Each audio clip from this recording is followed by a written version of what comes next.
morning, y'all. Good morning, good morning, good morning, good morning. I gonna quickly sit and meditate for a bit, or gonna sit and just be.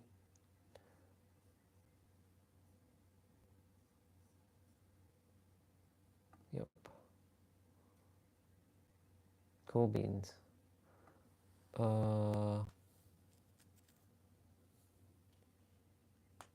Let me see what we got.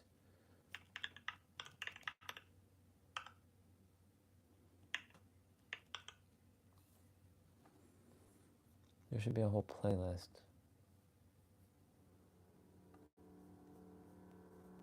Oops.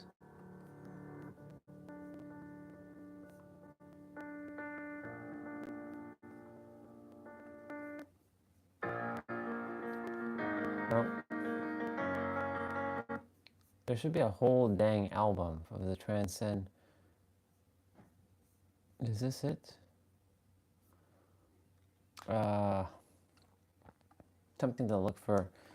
I'm attempting to look for something right now. Nobody's on at the moment, which is okay. Let's see. Which account has my Edge? Seeing which account has my quit that. Quit that.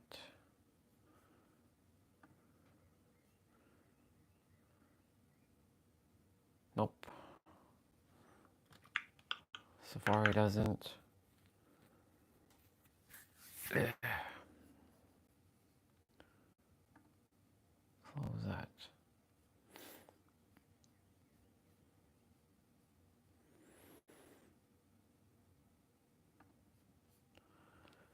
All right, which account? Which?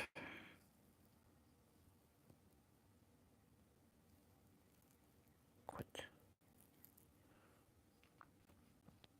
I have to switch to switch account for a moment. Playlist. Alyssa Van Dyke.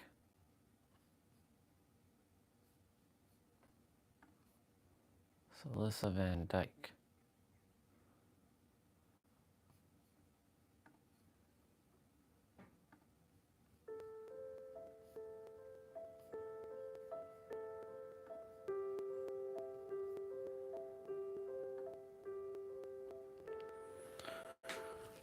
Okay.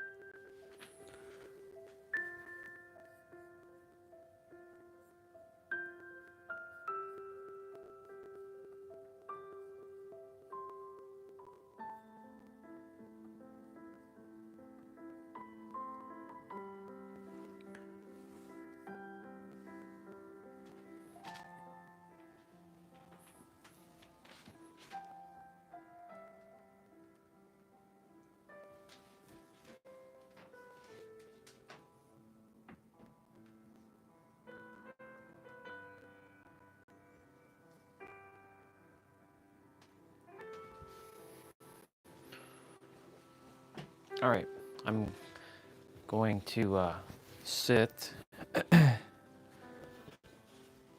just take in the piano music.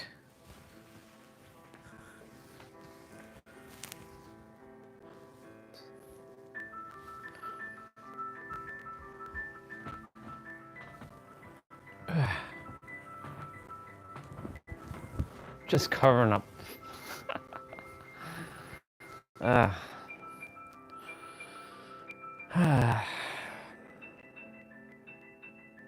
I got a lot of rest last night. I feel really good. I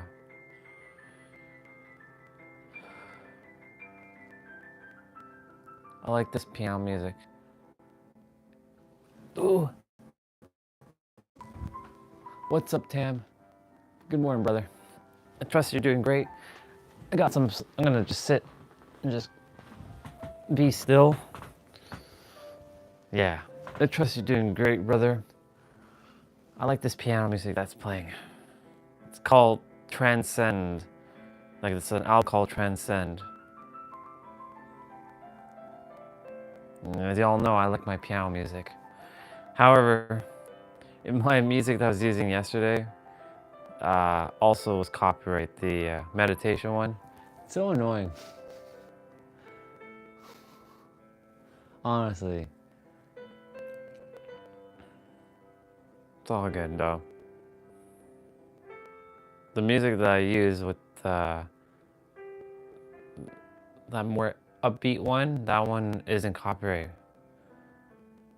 It's just so wonky. What is copyright, what isn't copyright. Yeah,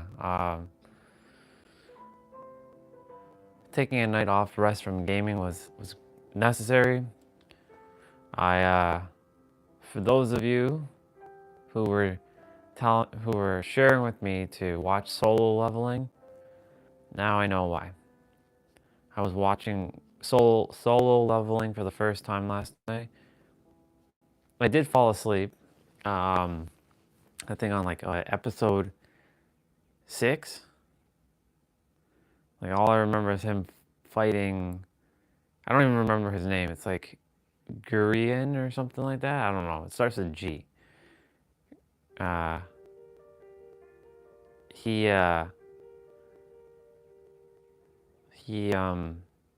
just fighting some kind of like armored like snake thing, and then that's all I remember. I remember all the other stuff though. Like he has the ability to like, he got like a second awakening, which is interesting, because like this show has a lot of similarities to like my journey, which is cool. It's pretty dope actually. See, like I love anime, but the thing is like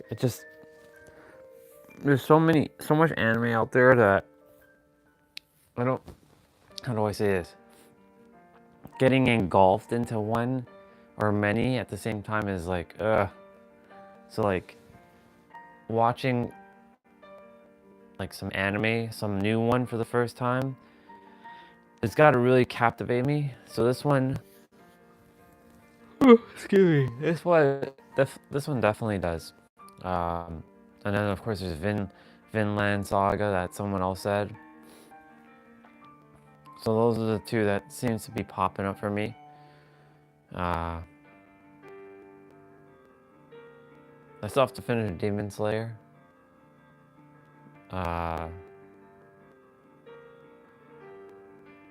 Yeah. Because like I'm more old school anime. Like my anime of choice is Dragon Ball, Naruto, and Bleach, and Yu-Gi-Oh. Like old school Yu-Gi-Oh, not new stuff. Of course, like Inuyasha, Trigon, Cowboy Bebop, Iruka 7, what else? Samurai 7, Samurai Champloo, Rurouni Kenshin, Sailor Moon, Cardcaptor, Metabots, Digimon, old school Pokemon, not the new stuff. I don't resonate with the new stuff. Yeah, it's all kinds of, those are like when I say old school Pokemon, I mean like original stuff, not the new stuff. Like maybe up until like Orange Island, when Ash actually won the cup. I know they finally gave him something before he retired, before he was a retired Pokemon trainer. Yeah. Oh yeah.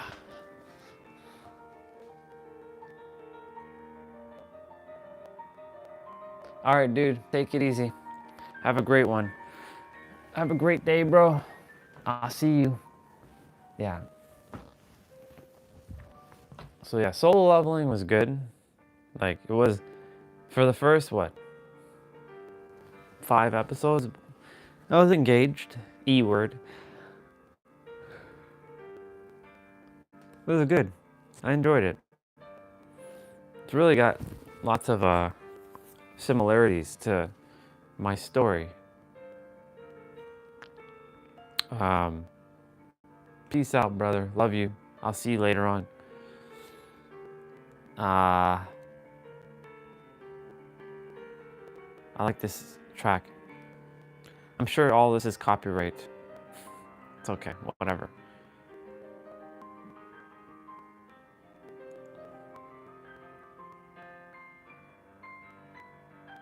That's it.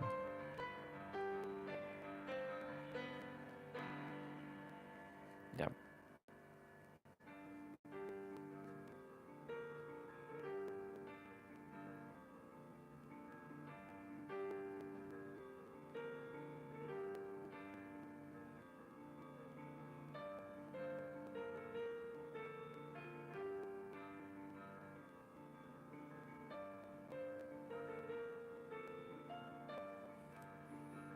Yeah. All right, after this one's done, I'm gonna just switch back to my meditation music.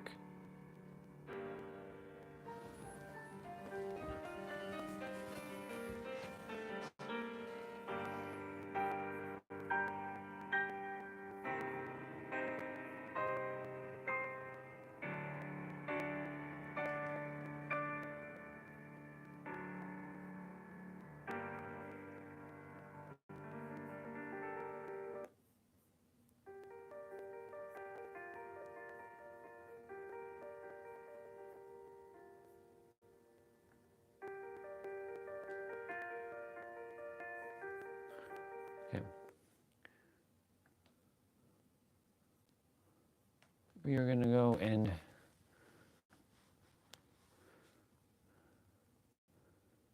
take care of something here.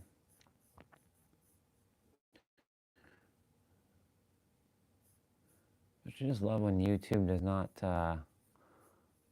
load on your computer? I'm glad that the lag is kind of dissipating a bit.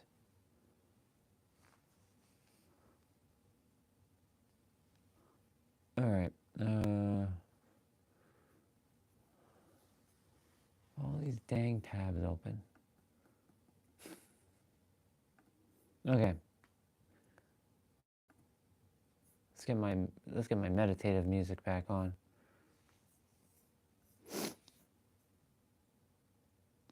Oh, this dude has nice.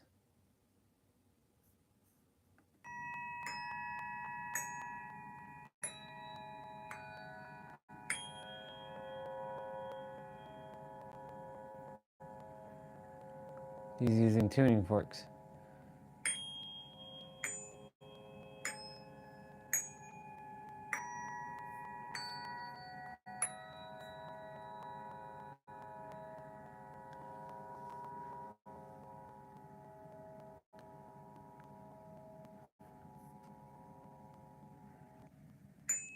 Actually, you know what? Let's see. Does he have anything? Oops. I knew that was gonna happen. I knew that was gonna happen. I knew my cover was gonna move this thing. Does he have any videos? Oh, he's the dude that uses this.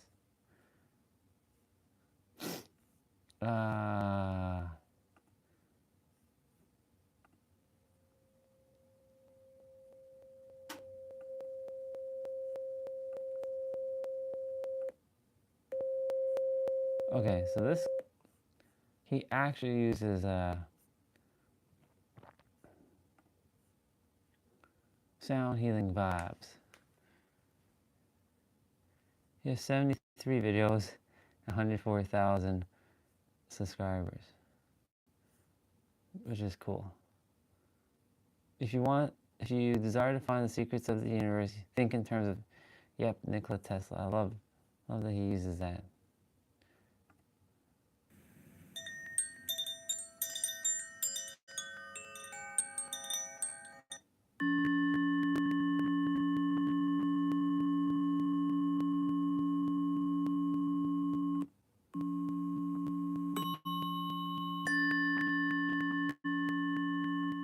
Okay, I'm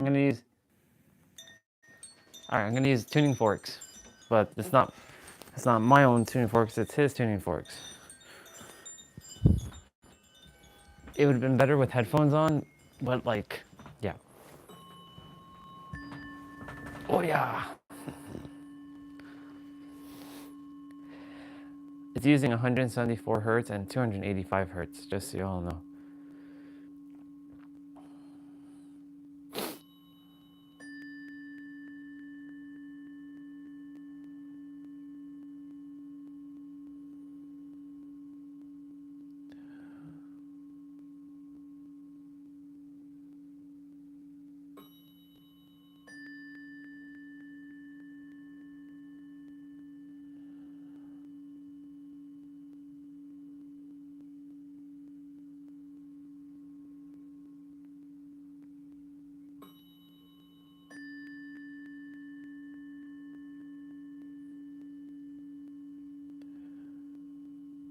It's like a sound bath right now.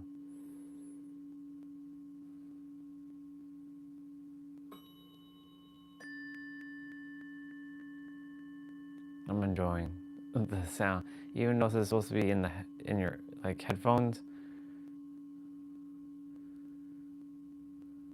My MacBook has good speakers, so it's like resonating throughout the entire room.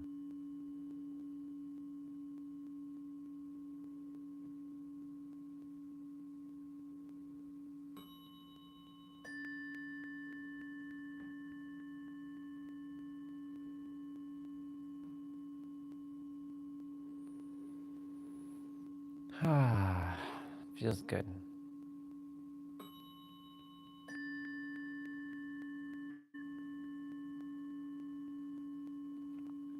Definitely falling asleep early last night was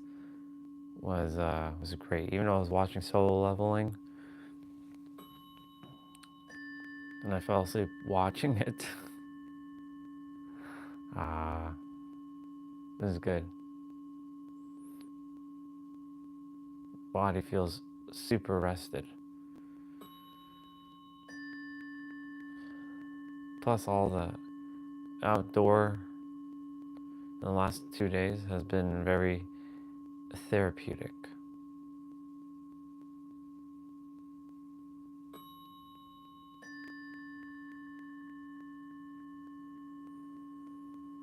So this one is focusing on nervous system, which is no surprise.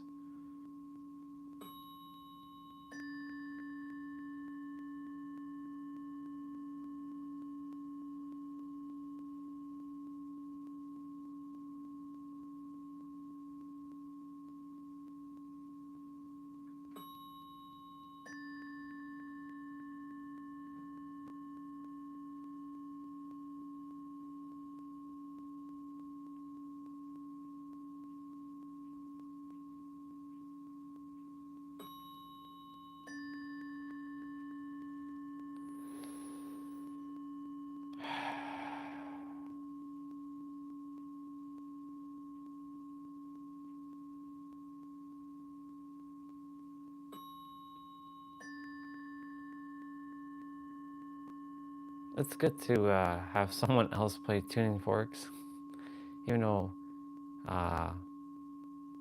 So this person is actually using actual tuning forks. Sometimes it's hard to tell if it's really 174 or 396 or 741.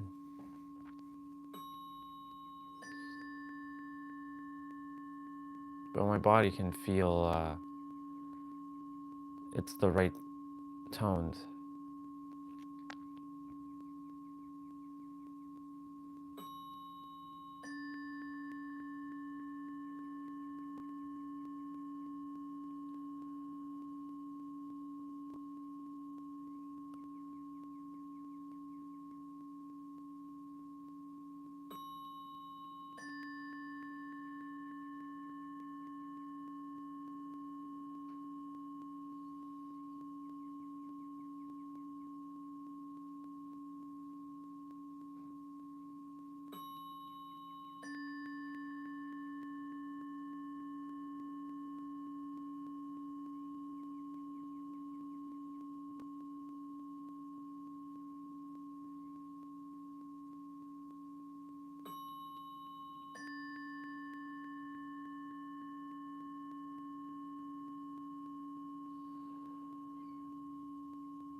Just thinking about some things about creating or revealing my reality, bringing the prices down for a flight, setting the intentions of that. Could have shot through the roof last night. I'm like, shit. This is what happens when you don't take action. Because I was expecting it to go down, but it went up.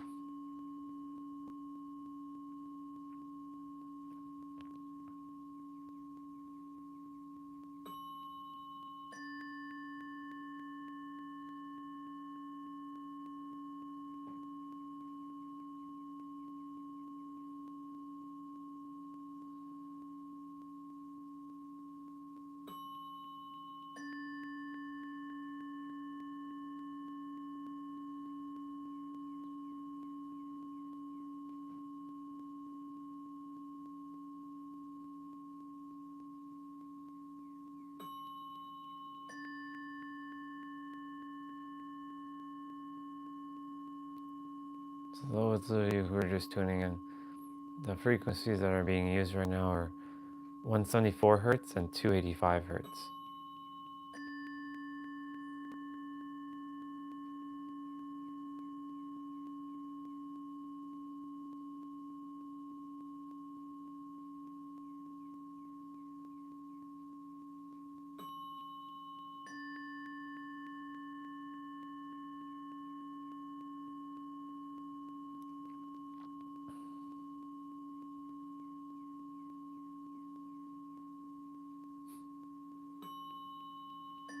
I can't wait till Nero releases his book.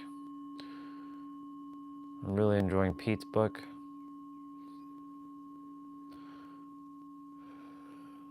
Those are the only two books that are necessary,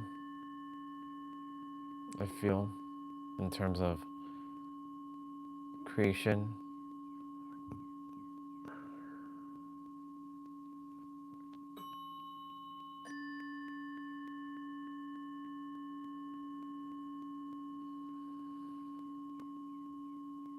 Theme today is to slow down, to speed up, which means to relax.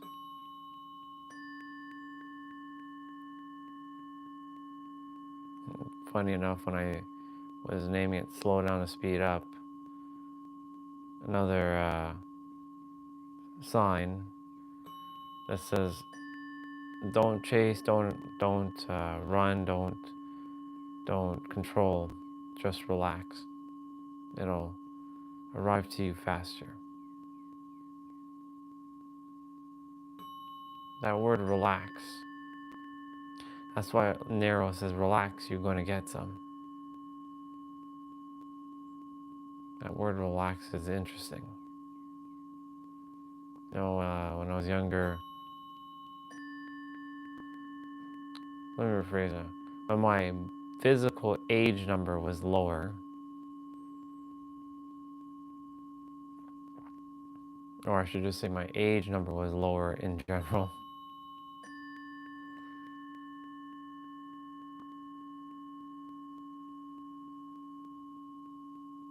like, didn't know how to relax. I was always stressed. I remember yesterday our brother Samaya was talking about stress, how he feels like it's permanently built in. I'm like, it's not. It only feels like that because of your current experiences.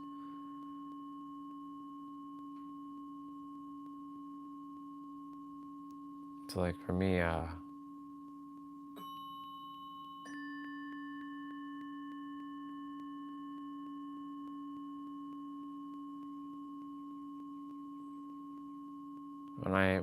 when I was stressing back in like 2018, 2017, 2018 about just nonsense. Absolute nonsense.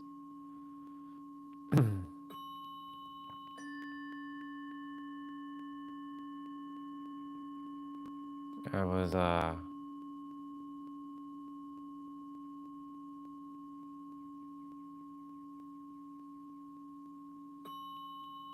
aging myself and always in fight or flight. Fight or flight is what I desire to say.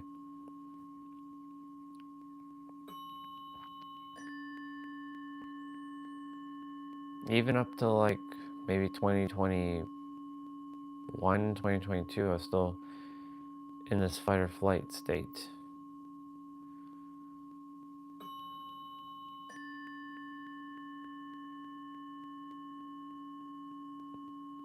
'23 is when I sort of slowed down my nervous system and calmed down a bit.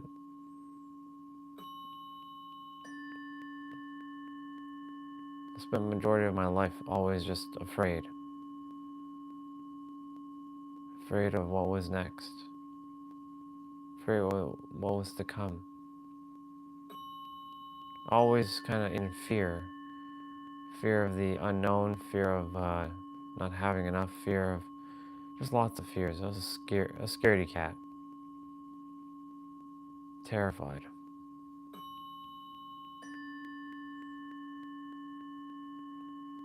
Afraid to take some risks in life. Afraid that I'd be bankrupt.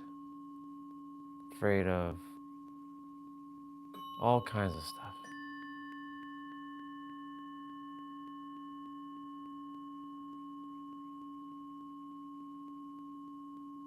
Even as I speak right now, the nervous system is terrified of, for some reason, of,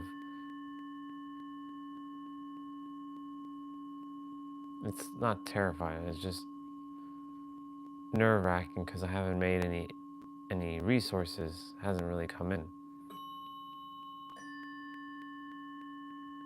Which I've been asking the universe inside of me and around me, hey, what are we doing? I'm following my joy. So I don't desire to do a lot of things like create coaching programs because that's a waste of my time. There's a lot of things I just don't desire to do because it's just a big waste of time. So it is you, universe, that you must support me.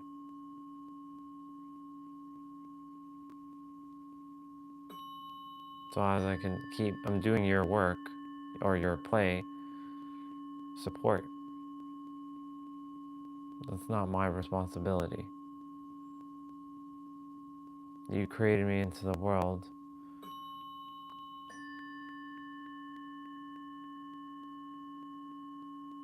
That's your problem, not mine. But the thing is, that's right there is victim. So having to rewire that feeling and take control. Not control, but take the reins of your life. That's why there's a lot of confusion within myself in terms of like, what do I feel? They say let go of control and surrender to flow, but yet if I do that, does it actually work?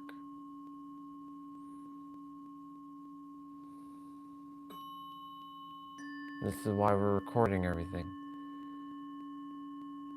And let's see what really works. What really actually plays out.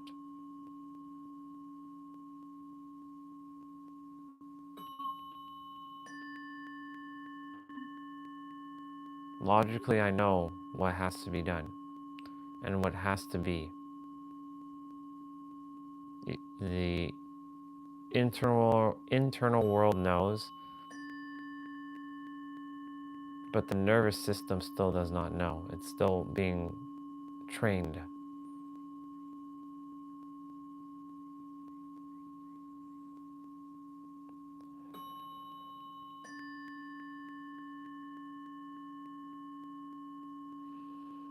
That's why we're sitting here, to just see what's coming up, bring it forward, feel it as much as we can, and process it and let it out. Every day, little by little. Good to hear you, Bubba, out there.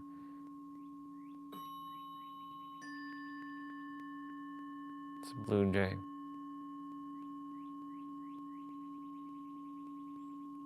Hearing the blue jay and the sound healing is helping a lot.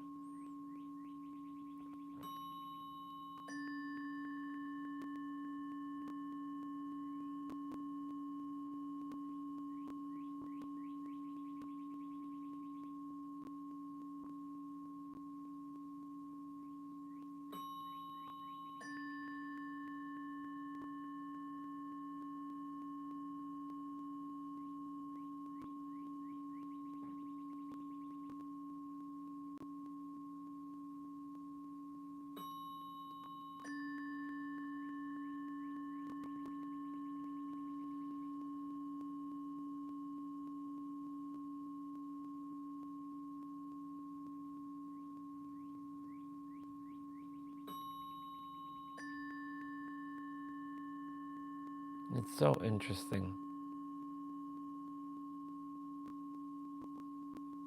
I stopped. I just went inside and quiet down everything, and the nerves feel okay now. All because I quieted it down.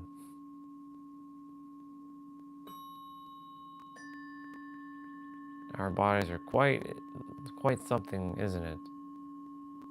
Very intelligent. It's part of the infinite intelligence, after all. It's very, very, very intricate.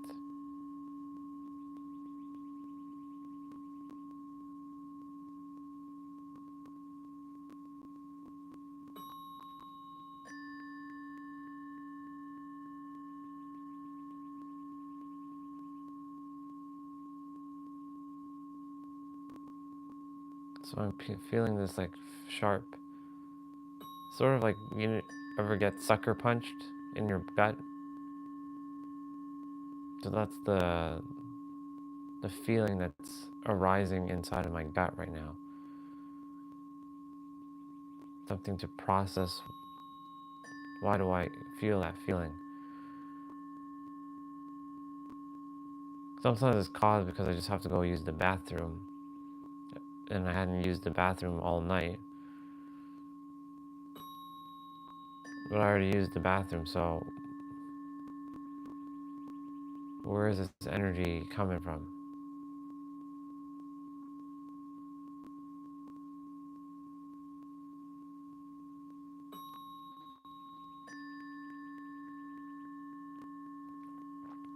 So what just came through was like, I remember Nero talking about, it's like having a shinigami like attached to you from like Death Note, like how it's like kind of, no matter wherever you go, this shinigami is like attached to you. It's sort of like I'm attempting to remove this entity feeling thing out of me. Like it's like attached, and I have to like pull it off and just send it, which I'm attempting to do right now.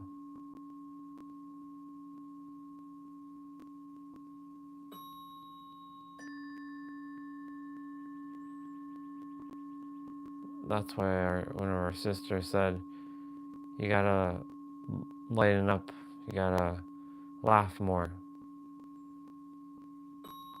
laugh and relax.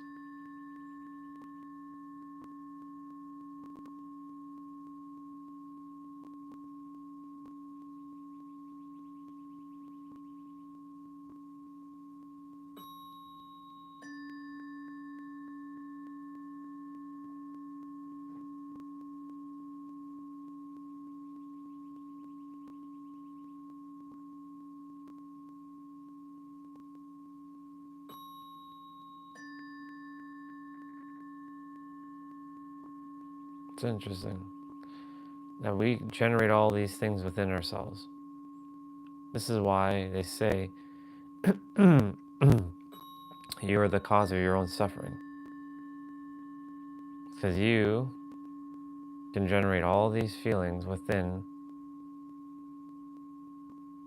that can create all kinds of stuff. That's why our feelings are truly the most important things which transcends our thoughts. Our thoughts are very powerful. How our feelings are another level.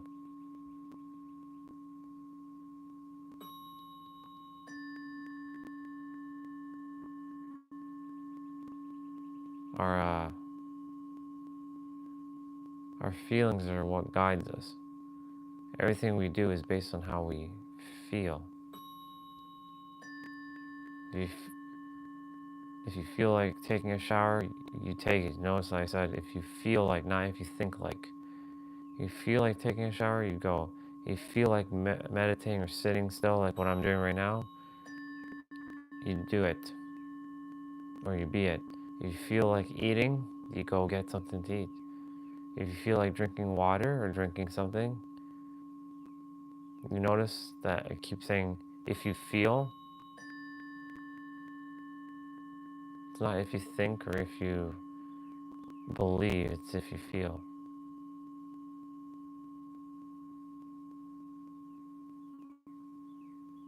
If you feel.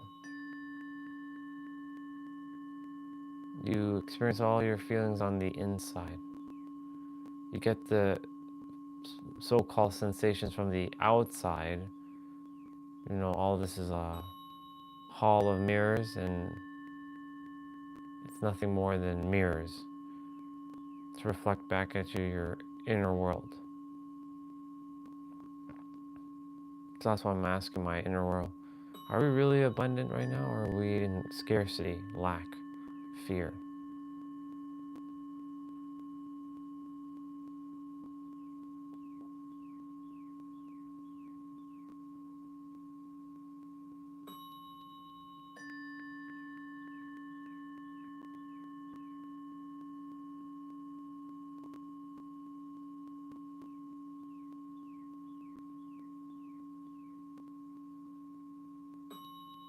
It feels like, now it feels like a fire in my belly. So it still has a sucker punch feeling, but it's like a fire is burning my stomach right now.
So I'm sitting with the discomfort of that feeling, and really seeing like how to like bring it up and out. Like I just saw a little bit of the energy leave my body. It came like I visualized or imagined it just like coming up my belly, into my throat, out of my mouth, and out into the ether, into the universe. So it's lighter now. It still has a little bit more to go.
the discomfort is still kicking in. It's like the energy came back for some reason. It's weird. So I'm just monitoring, like, am I generating thoughts that's creating this energy? It's so interesting though, how our thoughts and our feelings, how they're interconnected, interlaced, intertwined, interwoven, and what kind of chaos is happening in our body. Hi, hi, Swati Baba, Cat Meow Baba. I'm just processing uh, that sucker punch, like fire in the belly feeling. Sure, you've been here for a bit. Just letting it out. I'm using, it's not me hitting tuning forks, it's a YouTube video. So I'm just allowing the YouTube video to permeate my body. Thank God for my MacBook speakers, they're so good. They're not tinny. They actually have bass.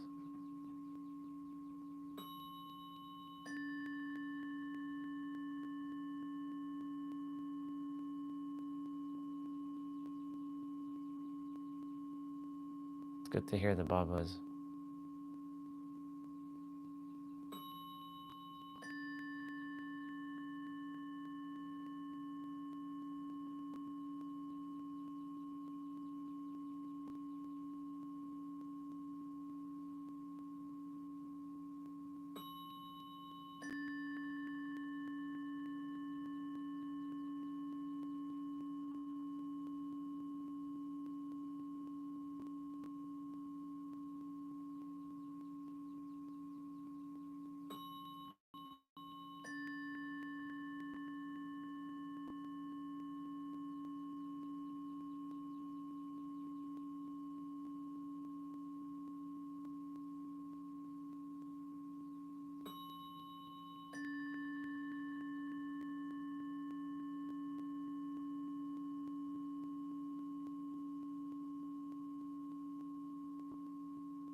Tempting to like keep that word relax in my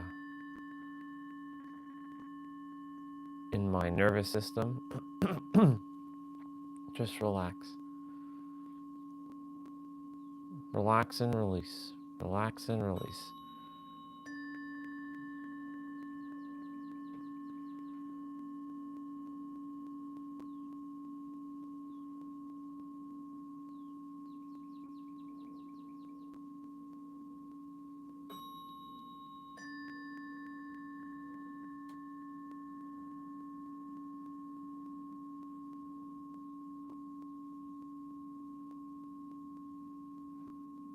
Yeah, relax and release.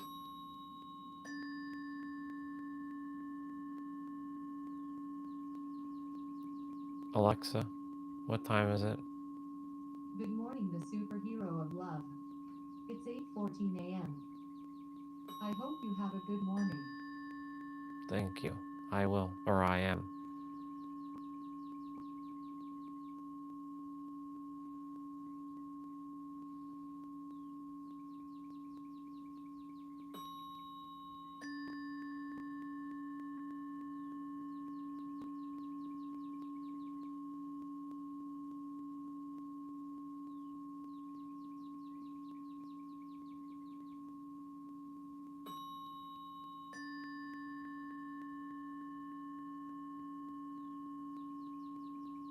I was just checking to see how long I've been sitting. It hasn't been an hour yet. Only because like I started the live stream at 7:25, I think. Yeah. So the live stream's not been on for an hour.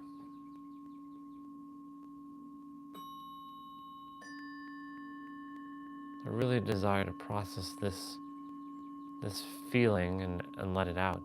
This energy that's in my solar plexus. I don't know if it's gonna be a forever energy or if it's something that can just disappear. It's like a stubborn root that just wouldn't come out of the ground, and you got to really yank on it, and then it'll come out. So that's what this energy feels like. It's attempting to it's attempting to survive. That's what it's attempting to do.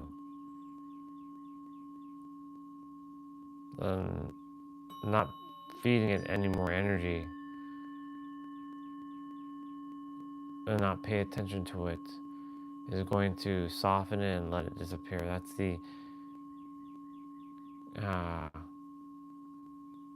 paradox. You think about something more, it creates more of that. That goes for anything in life.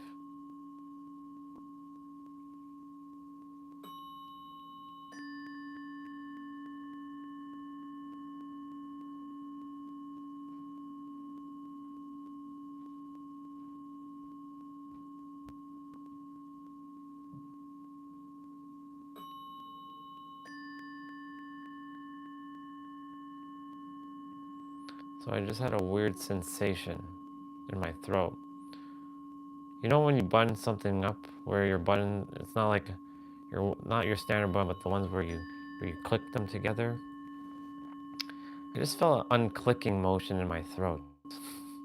It was so weird, like something came like this. So like it wasn't like this. It was like it clicked it off and made the clicking sound too. Super weird, but I guess pretty cool. Maybe my throat chakra just opened up even more. Hmm.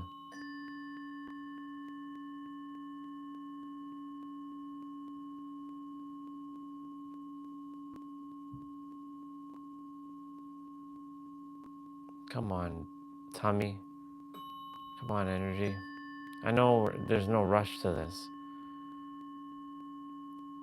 but you've been lingering for like since I was 10 years old. What is with this? Hmm? Why do you have this feeling every other morning or every once in a while? Pit of despair feeling. Where is this coming from? What are we afraid of, really? It's like being nervous about something. What are we nervous about?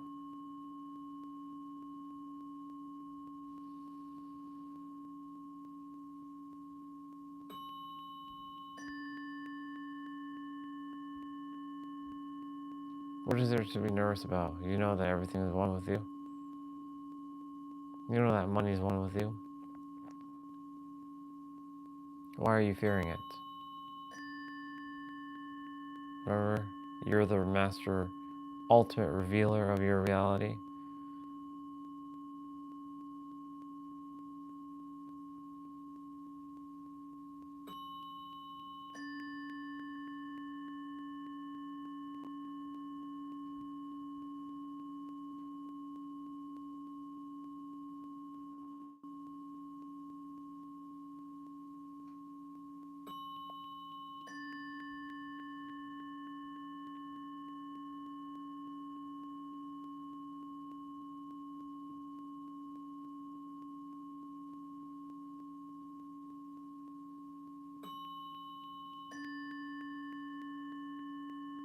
It's having me open my mouth. The intuition's like, open my mouth for a moment. The moment I opened my mouth, the pain just got even more intense.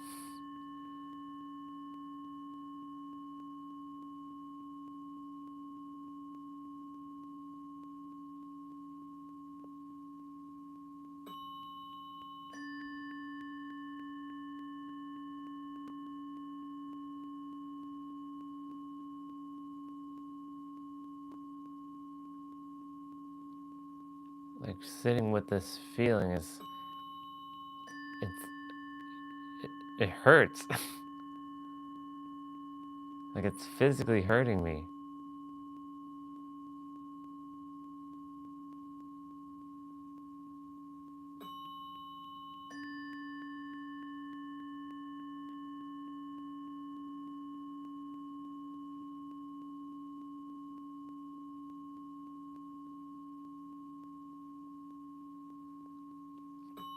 Okay. How about this? We don't bypass. We start thinking of it's lighter and freer inside. Let's see if that does anything.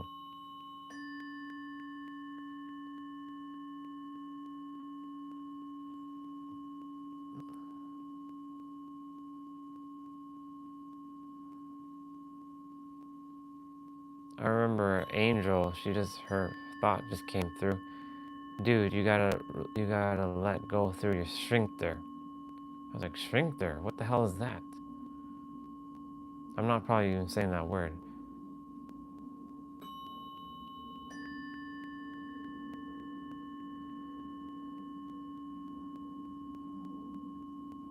She's like, your sphincter like is like tight. It's gotta be loose.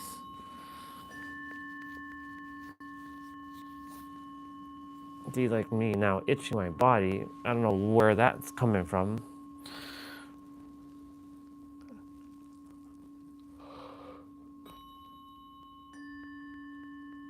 So that means I'm getting uncomfortable with something.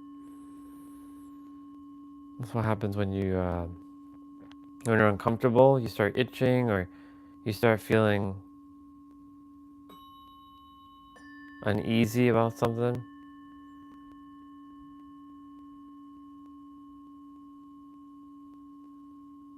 So we're just sitting with it for a moment. We may not be able to process it in this go either. It might be more days.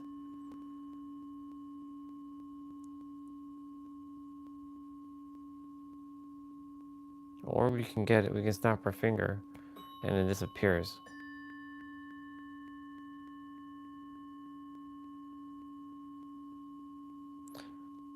But when you do that, you have to know that it's taken care of. Unshakable knowingness.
I think this video is 1 hour long.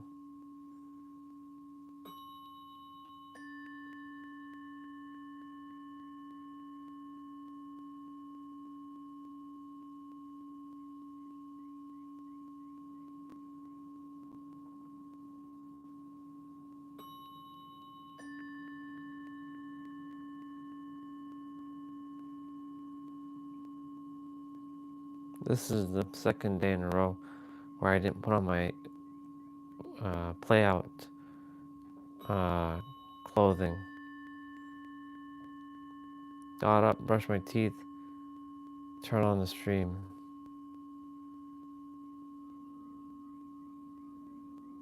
I'll use the bathroom and turn on, and then turn on the stream, and here we are. I think it's bright enough now. Alexa, sorry, never mind. That's okay. Okay, Google, turn off light. Yep.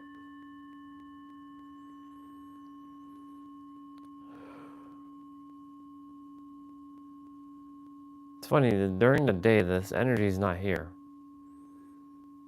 So again, I'm attempting to figure out why in the morning do I feel this weird feeling, and then it just goes away. Why does it pop up every morning? Why can't I not just wake up and I'm at peace? Well, that's not true. Not every day I feel this feeling.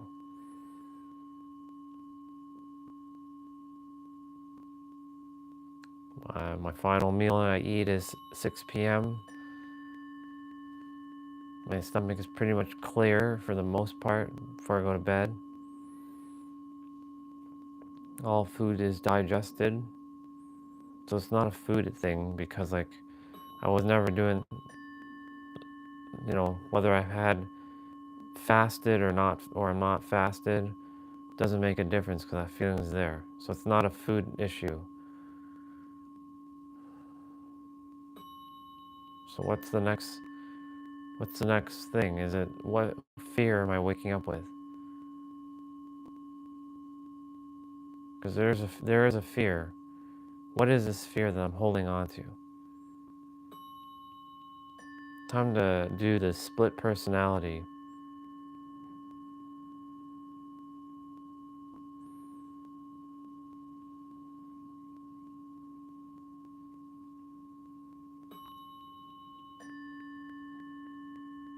All right.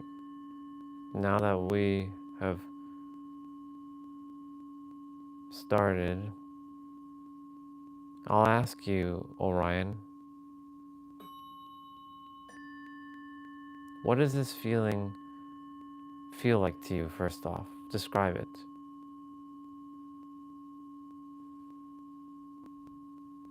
It's burning my stomach. It's very unsettling and very uneasy. It feels like I'm like my like my insides are getting eaten alive by something.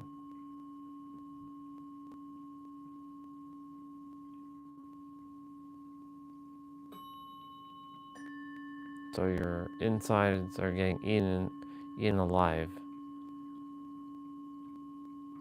What does that mean? Eating alive. Like something is nibbling on my insides. Like some energetic like parasite.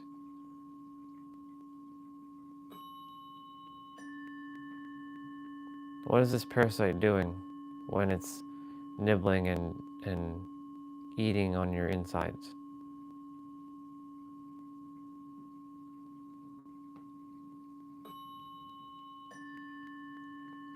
It's, like I said, it's making me feel just gross inside. I know it's not me because my energy, I know that I'm not, I know that there's no fears on the earth.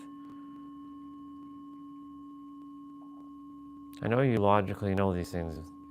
However, this is the reason why we are going in every day and having a conversation with our nervous system. Because remember, you gotta call 1-800 what? Yourself.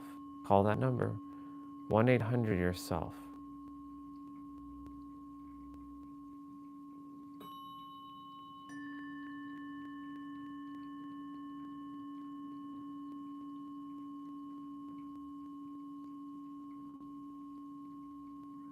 Call your nervous system. Have a talk with it.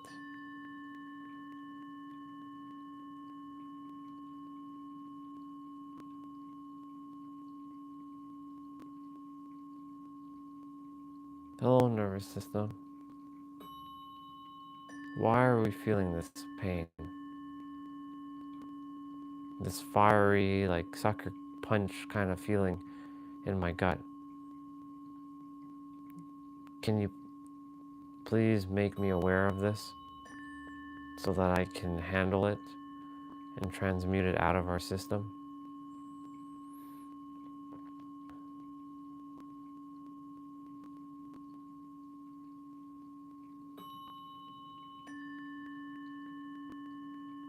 Can you provide me the tangible knowingness, the words to speak this?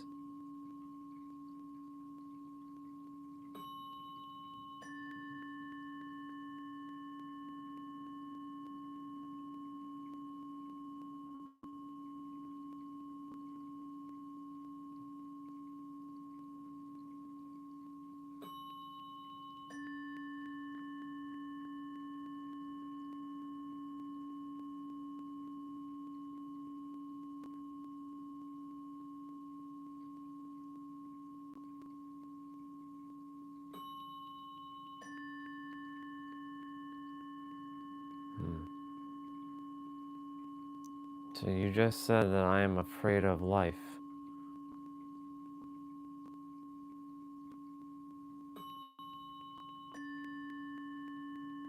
Why am I afraid of life?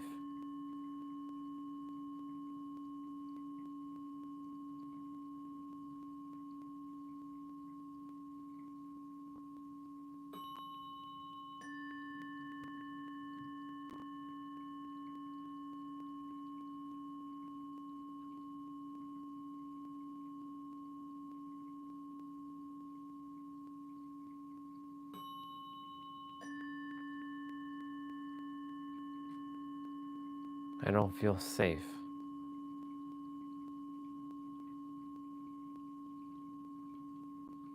Why don't I feel safe?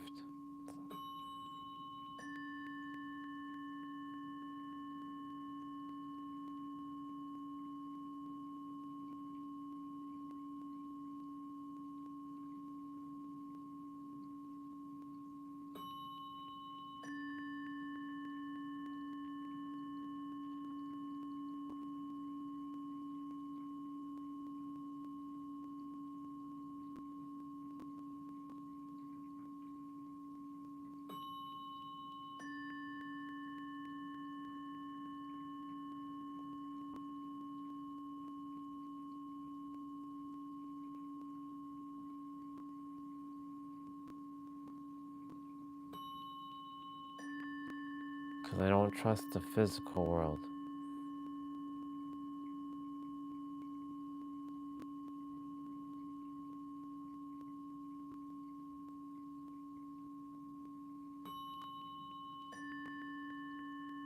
What else?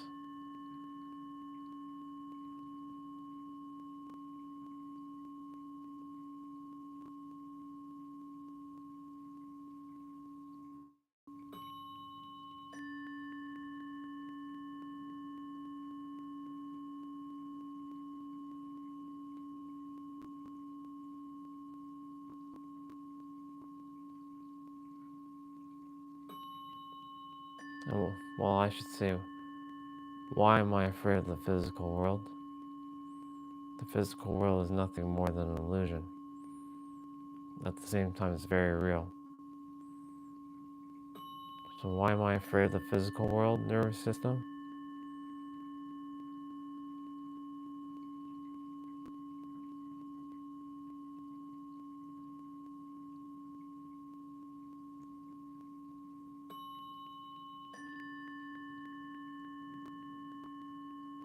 Because you feel everybody is a threat. Well, that's interesting. But you know that's not true, right? When we're out on the trail, we see Muscle Man. Do we not feel safe when we give him a fist bump? Or whenever we're with Victoria, giving her a hug? Or your other soul family? Do you not feel safe with them? So that's not entirely true.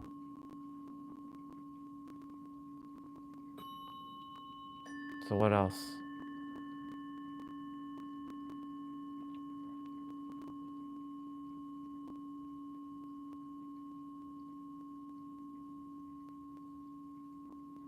Those that you don't know, you don't trust.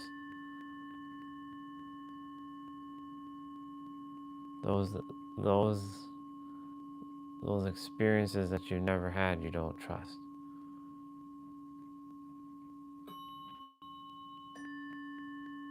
Well, anything that's usually new that we've never experienced is going to be scary at first until it becomes normalized. So that much I know. So it's not that.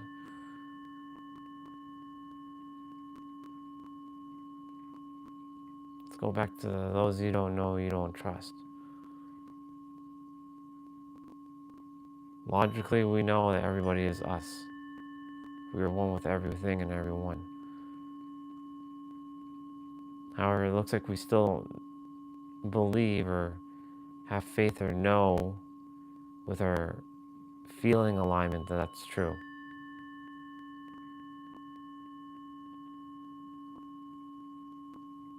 So I'll ask the inner universe, the higher self, the absolute, to provide me the feeling alignment to know what it feels like to feel one with everything and everyone fully, and to be safe within myself. So that way, nervous system, you could breathe easily and relax more.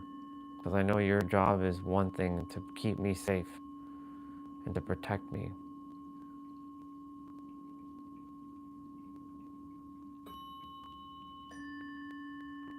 However, if you feel safe, then you're relaxed and we're not constricted with our energy body.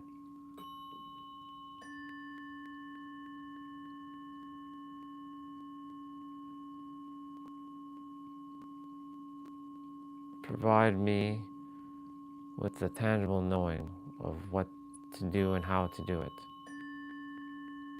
when it comes to feeling safe.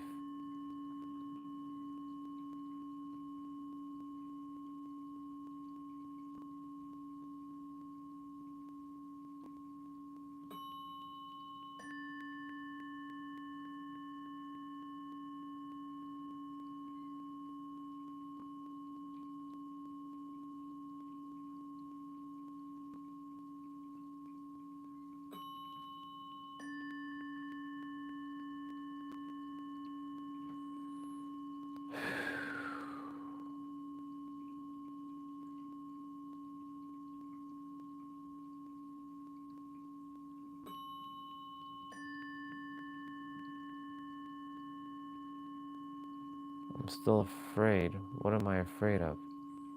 To be one with everything and everyone. Why am I afraid of that?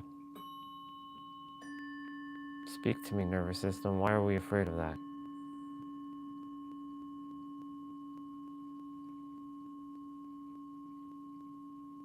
If we're one with everything and everyone, is it because we lose our identity? Are you afraid of that? Does it feel like you'll just be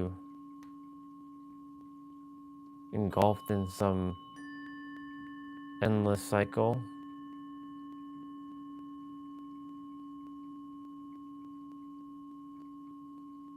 Or thrusted back into the negative energy?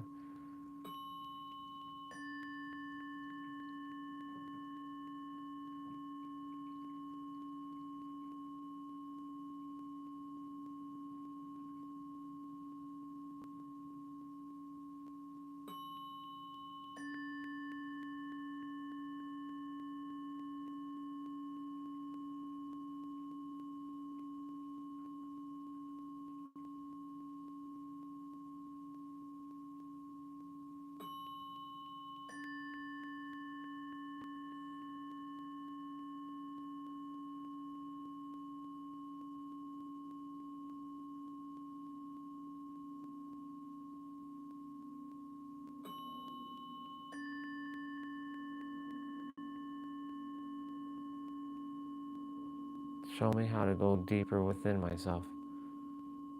since you just said that the answers lie within.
Well, nervous system, if I am not provided the answers to go deep within, I ask of you to release this feeling once and for all.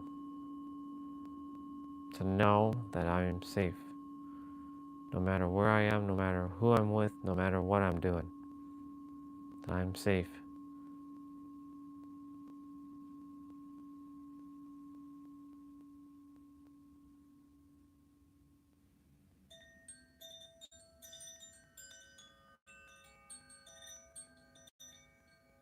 I guess that video is finished.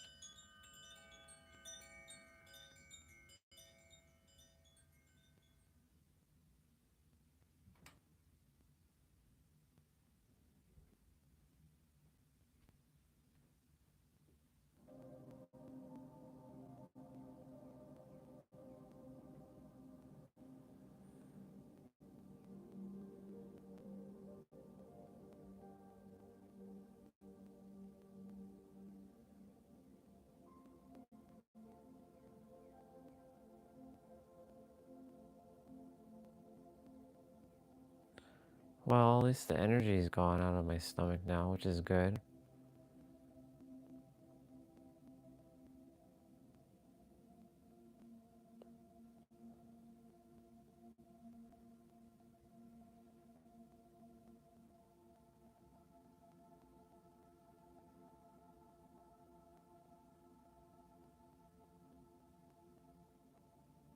Be still and know. And be present. That's what it keeps telling me to stay. That's what it keeps telling me right now. Be still.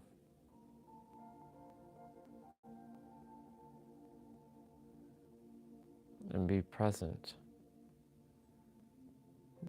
Don't ruminate past or future, only now.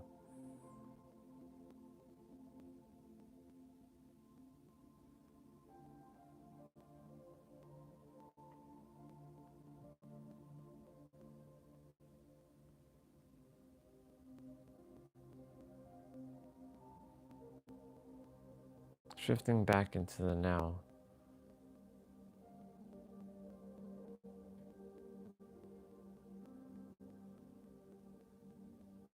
Does definitely work.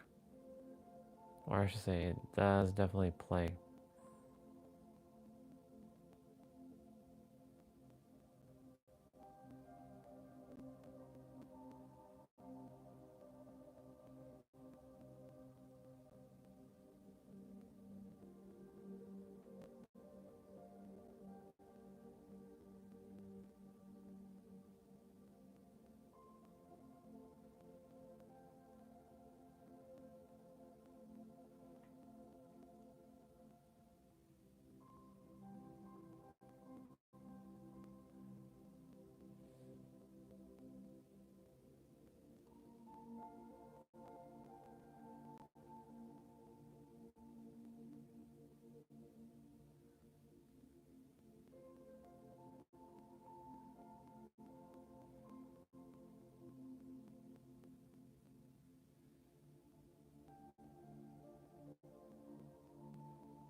like this music. It's pretty peaceful. I've never heard this one before.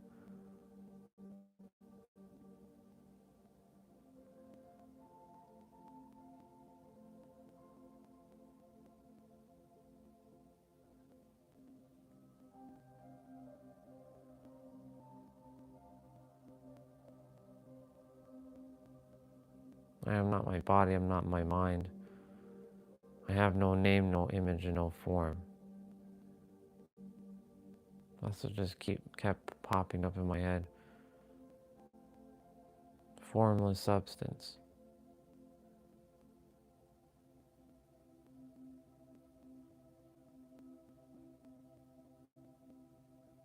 It just gave me an example. So right now, my right leg is down on the ground. My left leg is touching my right thigh, or like my left foot. My hands are right by my left foot.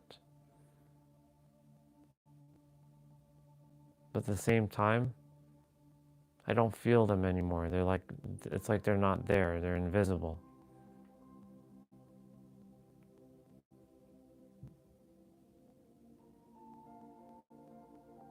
It's like the body is just like here, but it's not here at the same time.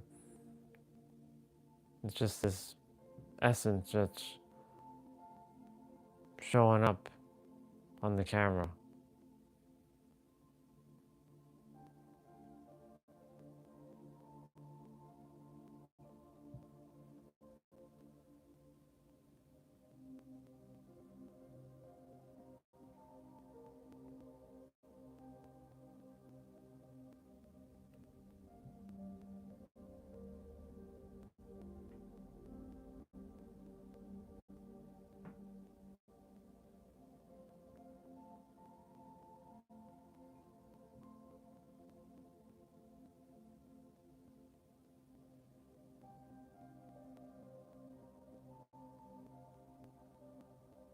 It's pretty cool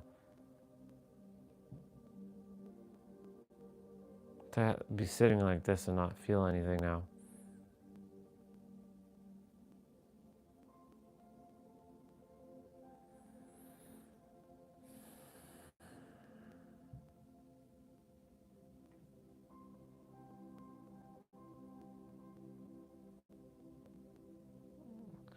I'll read what you shared there in a moment, sister. I just opened my eyes for a split second and I saw that you wrote something.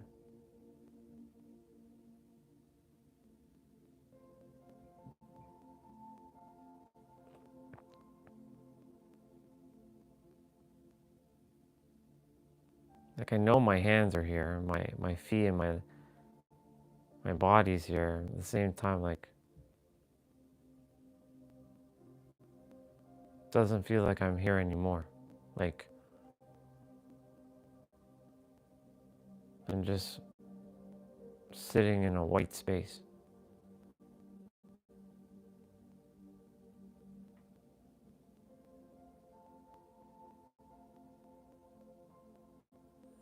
This is why I kept saying the nervous system is the answer. Gotta feel safe inside. When you're safe and relaxed inside, everything is possible. The magic unfolds. When your nervous system is not safe, your energy gets contracted. And you can't allow more energy in.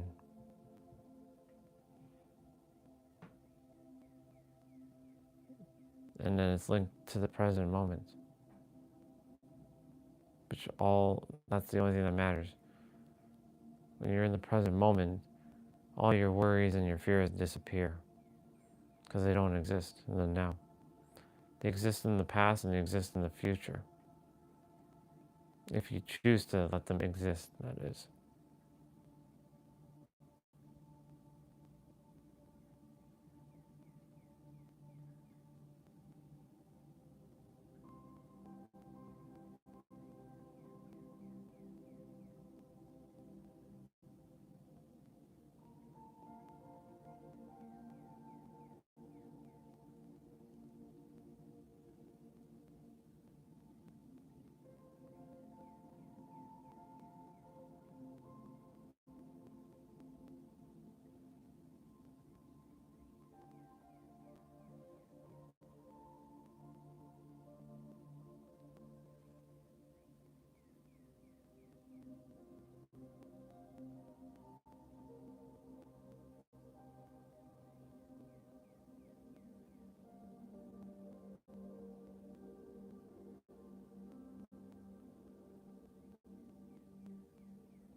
very, it's like I'm walking back home with this music.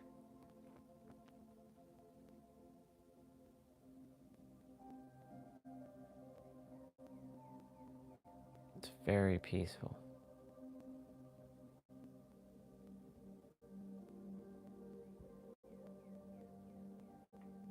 It's quieter though.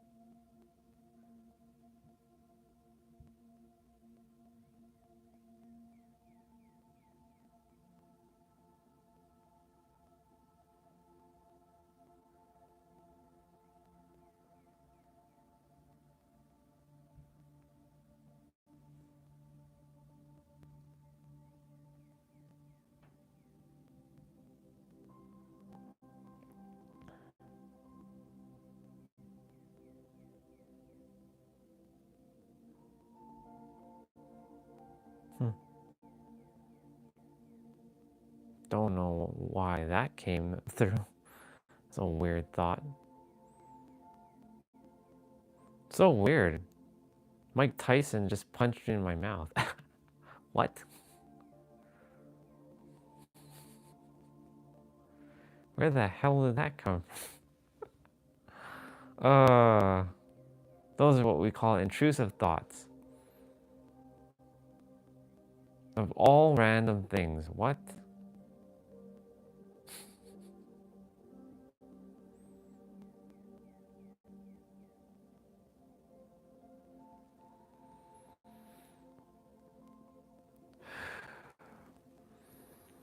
Okay, legs. Time to awaken. Ooh. Ugh. Ugh.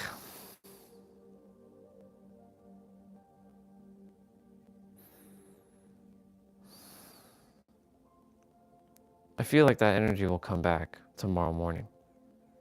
It's weird though. Don't know what's causing it. I'm gonna get to the root of it, and I will purge it once and for all.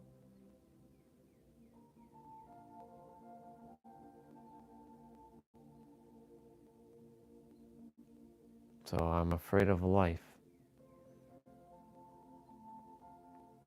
If everything's one, how can I be afraid?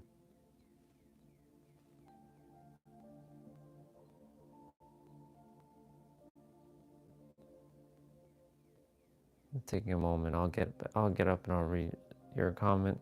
Sister, thank you for those. Ugh. Yeah. Oh.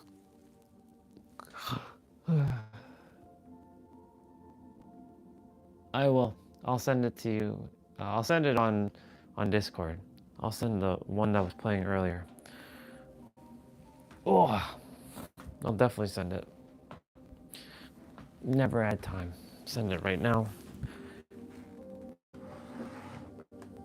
Just open up another tab. I like this music that's playing right now. Don't desire to like let's see, where is it? Go to history. This was a nervous. Sounds good. I will so that's that. I'll share it to you on Discord. And I'll share it to everyone in the chat too. So I'll put it first in the YouTube chat. That was my other account, by the way. And then I'll put it on Discord. I'll put it in the meditations channel, and I'll send it to you directly.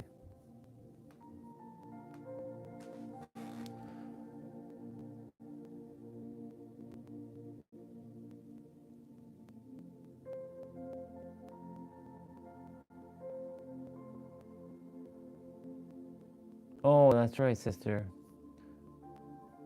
I see. I see what I can do. I just saw what you just shared on Discord about the YouTube thing. Yeah, you're right. The permissions. I'm gonna also put this one in the meditations. Oh, these ones are technically in the meditation, but I'll put this one. There we go. Nervous system reset. You're right. I like what you just said. Oh yeah. Totally forgot the whole permissions thing. I just have to get your emails, and they'll be invited as like collaboration.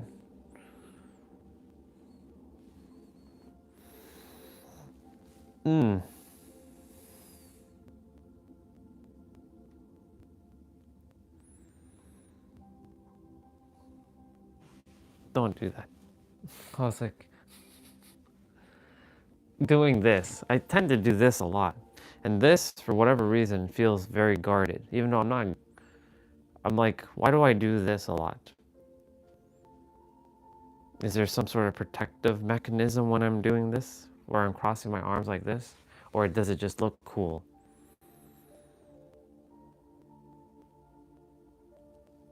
I know Naruto does this a lot. There's a moment where he comes back to the Hidden Leaf Village after it just got destroyed, literally within like 2 seconds, and he teleported there, and he's standing with his hands like this. And he's looking around. He's got a serious look. Have I ever seen Goku do that? Yeah, I have. But he's usually thinking when he does that.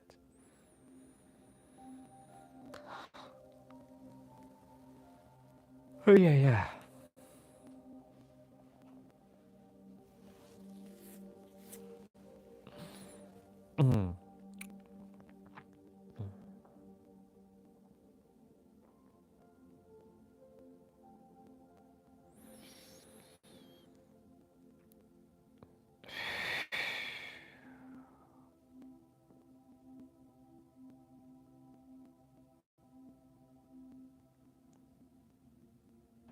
I don't know if Crazy Cat's here. I don't think she is. If she is here, sister, you don't actually have to have the YouTube Studio app on your phone.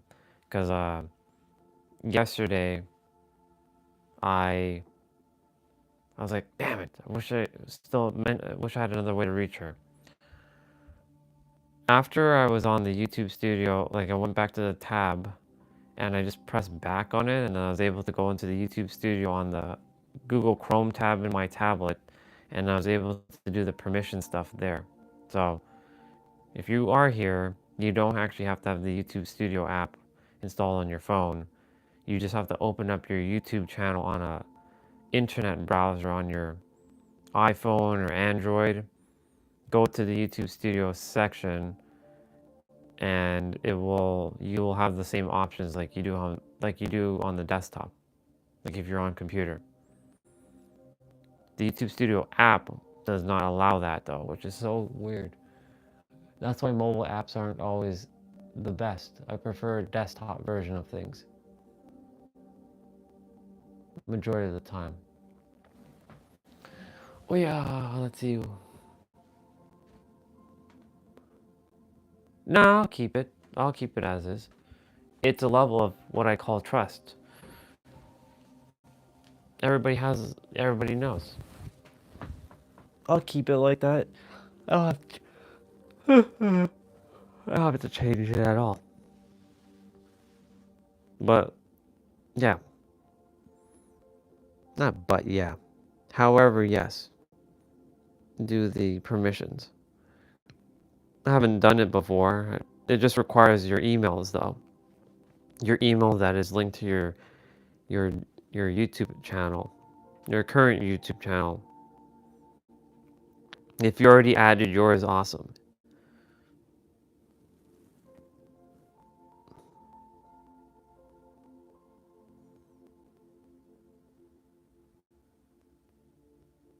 It's funny because yesterday I was clicking that and of seeing that option, not for that channel, but from our current Superhero of Love channel. Add like invite as like giving permission to upload or something like that, or manage. It's like managing the account.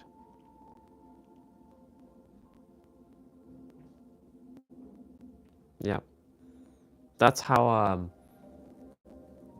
who was it? My sister Diane. She hired somebody to do her YouTube channel, like SEO and all kinds of stuff, and without giving away her like her account information, just being able to do like manage it. You know, I've always been approached by like many people from like your part of the world saying, "Hey, your YouTube channel requires SEO and this and this." I'm like, I'm aware. I just not going to deal with it because I don't have to deal with that right now. Plus, I have someone like yourself who knows more about these things, anyways. Um, it's not necessary. But I get approached on like Instagram and Facebook a lot. Hey, you have an awesome YouTube channel. However, your SEO is like terrible. I'm aware. I'm aware of that already. I know that right now I'm still using, it's got a bunch of stuff. Like I have it set to default where it just says, welcome to Daily Elevation Live. And it has like the schedule of like the playouts. Even when I'm playing the video games, it still has that SEO, or sorry, it has those tags. So I'm aware, it's just too much effort. Like, yeah, just too much effort. I don't like having to put an effort into anything. It should be effortless, and when it's effortless, it's magical. When you have to put an effort, it's not magical at all. Yeah, let's see. Yeah. Oh, for sure, sister. I know what you meant. I know what you meant by like the newcomers. Yep.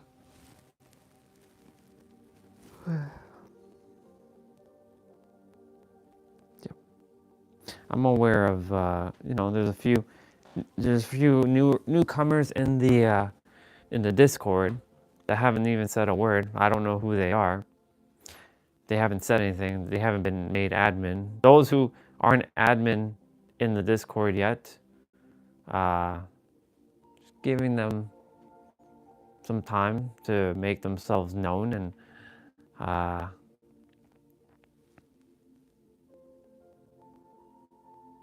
but I have trust. That's the thing. I'm just doing my best to.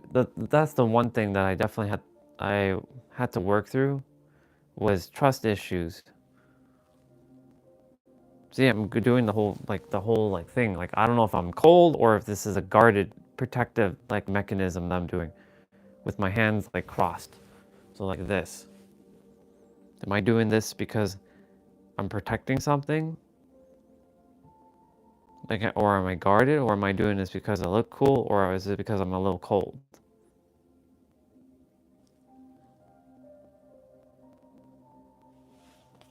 Because like this is like free, but this is like guarded. Like this body language here is like guarded. So, hands, stay here. Don't move. Don't move, hands. Stay here. Let's see. Let's see what happens. Yeah, I have a lot. I don't desire to say I have trust issues, because that implies that I'm putting that into my psyche and into my personality. And trust trust issues basically stems from not feeling safe. Safe and secure. The two S words, safe and secure. Secure or security is a false, it's a That's a fallacy in itself. Safety, yes.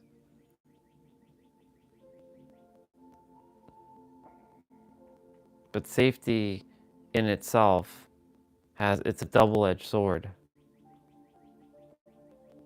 Yes, it's meant to keep your body safe. We were talking, like when Crystal brought up the whole, like, you gotta be safe before never add the whole never add time. It depends on like what you're undertaking, I should say.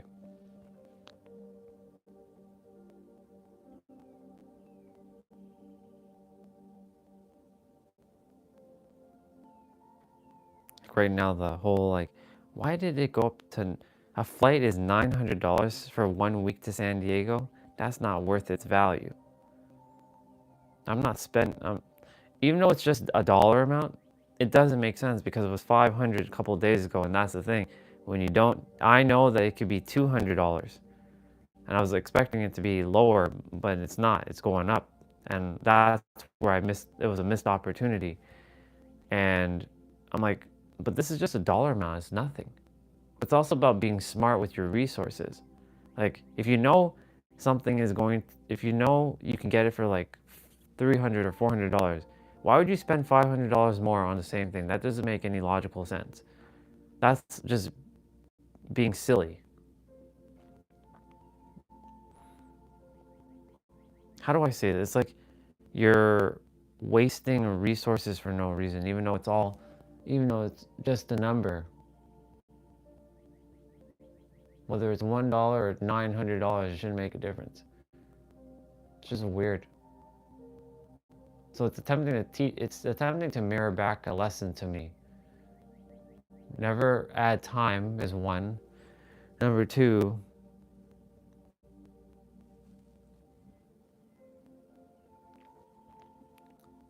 you definitely have to make a decision soon. Like very soon. Gotta pull the trigger like almost ASAP soon. If I'm going or not. I just don't desire to be here for my 40th. That's weird. I spent 39 years in Toronto celebrating the same birthday, the crummy old birthday. It's time to have something more extravagant. So it's like it's another calculated risk. Just like last time, I took a risk. I don't tell myself I don't have resources, but in the physical right now, the resources is getting very dry. Let's just put it that way. However, that's just an illusion. When you know you're one with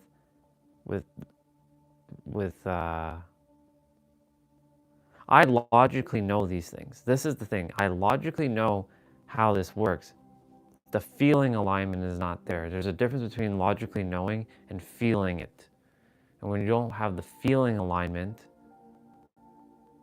your logic just doesn't matter. Because in the end, your feelings will always out trump your logic. 100% of the time. Your feelings will always outdo your logic. That's a bar. You can attempt to fight against your feelings and brute force it with your logic, which sometimes work. I'm not saying it doesn't. That's where you gotta like punch through fear, like punch fear in its face.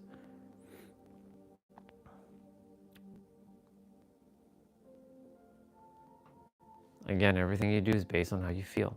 And when you punch through with your logic, it also creates its own feeling. Punch fear in its face.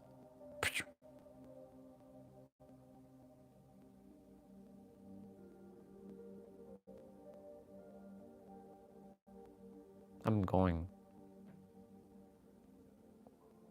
I'm going. That's it. I've declared it. Now, universe, do what you gotta do.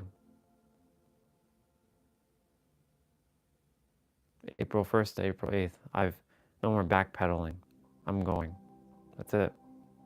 It's done. I'll figure out the rest. I'll deal with the consequences later, whatever that may look like. Even if I'm like in the hole, even though I don't say that, it's ever since the scam, I never had financial security since then. Even though I'm financially intelligent, which is the paradox. Because there's a lot of things that I don't desire to do to make money, like having to put an offer out into the world. No. Why should I be like every other coach? I'm not a coach. I'm a soul activator.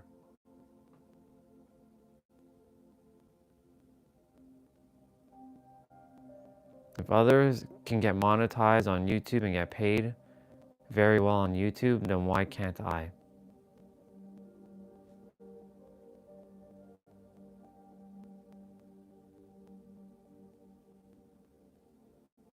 And they're doing what they love. And I love speaking. And making YouTube videos is not what I like to do. I like to be live streaming. That's what I love to do. I love live streaming. I already know that. This is not doesn't feel like a job. It feels very effortless to live stream. So, come on, universe. What are you waiting for?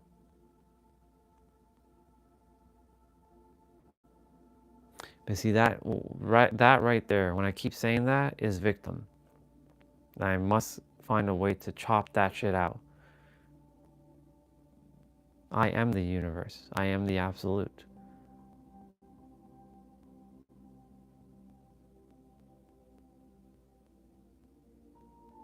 I'm not. That programming is still deeply entrenched. I have to pull that shit out. There's nothing outside of me.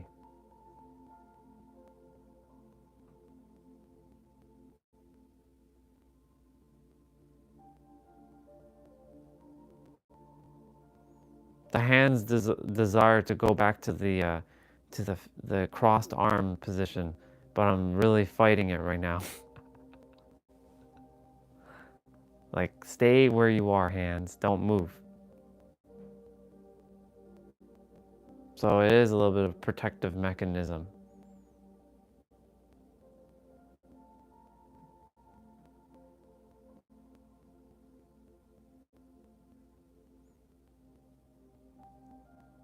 Body, we're gonna be safe. Don't worry.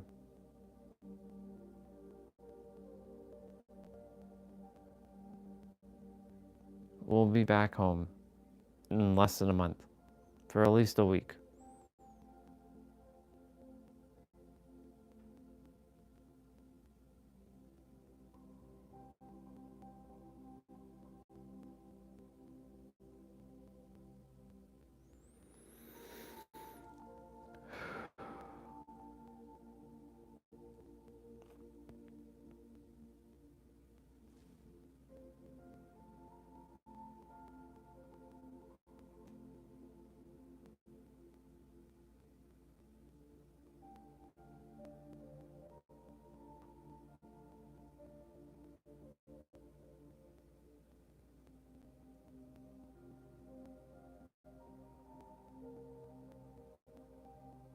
I declared I'm going home. Well, physical home. Real home is, you know where. Not quite going home there yet.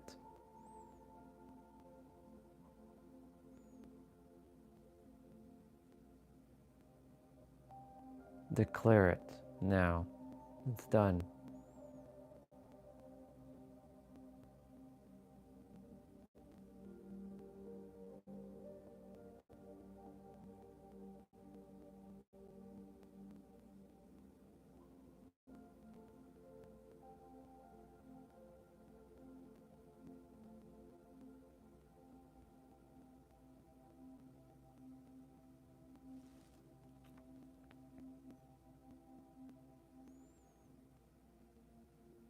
Alexa, what time is it? The time is 9:17 a.m. I just missed 9:16. all good. Doesn't matter. The body, even if the eyes didn't see it, the soul saw that number. 916 is the reverse of 619.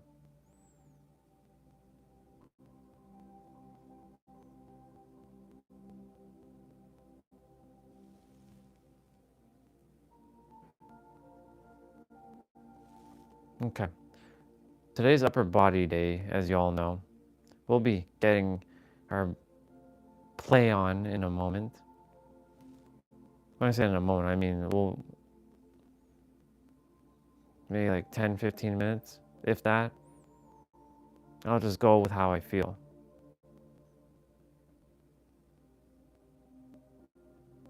So for those of you who are going to be joining me for upper body play out, go get dressed and start getting hydrated, and we're going to get warmed up. Tap your body, do arm circles, do some squats, do some lunges, do some stretching, and get your dumbbells if you have. If you don't have dumbbells, you're going to be doing push-ups.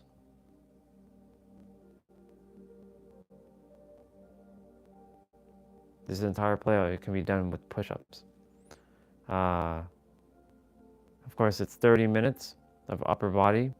Then it's going to be 10 minutes of abs, and then I will be doing 55 resistant band curls and then 55 resistant band tricep pull downs.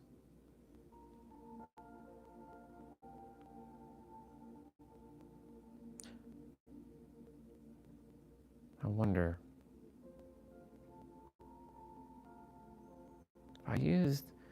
if I used the dumbbell today to do those curls. Let me see if there's something different. Now, if I'm going to do tricep pull downs with dumbbells, how would I do that?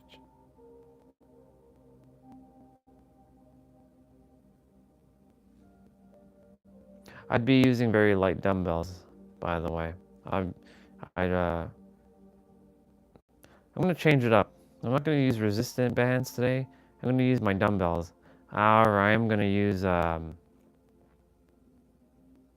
maybe 15 pounds, technically. It's going to be more challenging with the dumbbell though, which is good. Yeah. For this one day, let me see how doing, I'll use 15 pounds and see how that feels. And do 55 curls and then tricep pull downs. How would I do that?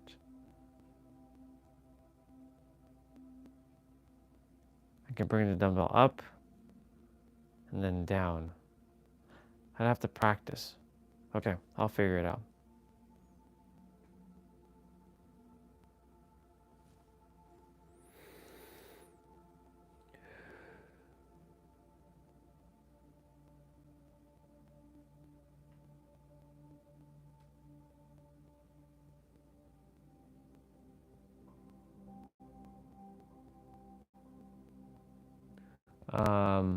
When it comes to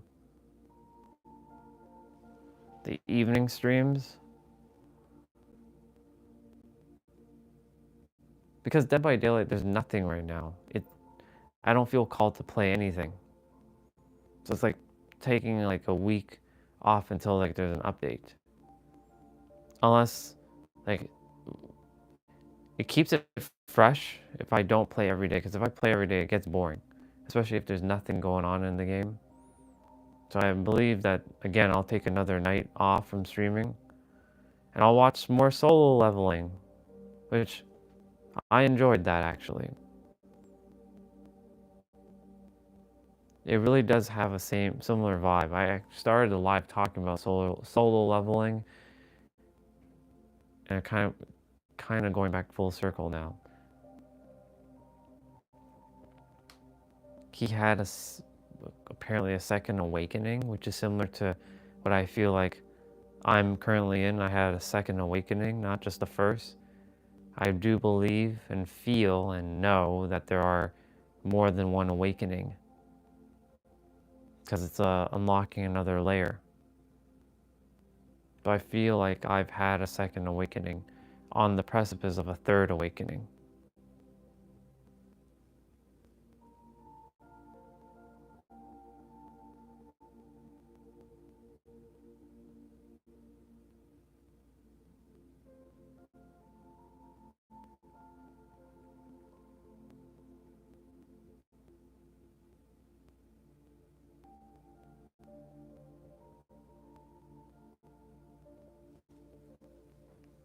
Ooh, my neck.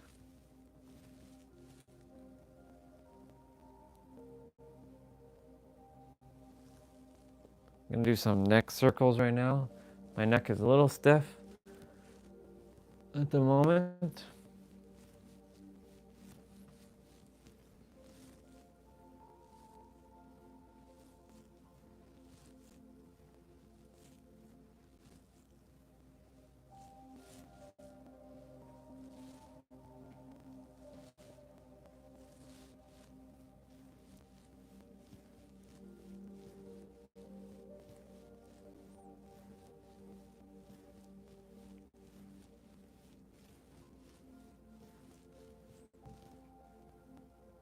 Okay.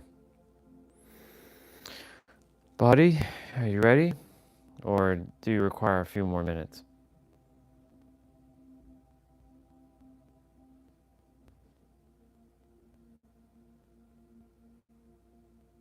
I'll give you a few more minutes. Yeah, soul leveling, when he had those screens pop up on that only he can see, it's kind of like what I have experienced, but I don't see screens. It's it's just an innate feeling that pops up.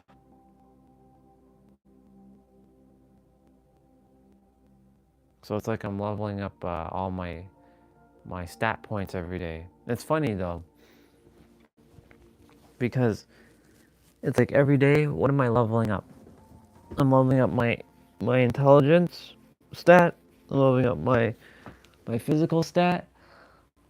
Every time every time I do a play out, uh, it's always leveling up a stat. My strength is going up. Every time I was watching content on YouTube, I was leveling up my intelligence. Every time I ate something healthy, I was increasing my HP, my health points. Every time I got rest, I was um, increasing my dexterity, my dexterity stat. And every time I did like meditation or sitting like the being, I'm increasing my magical stat.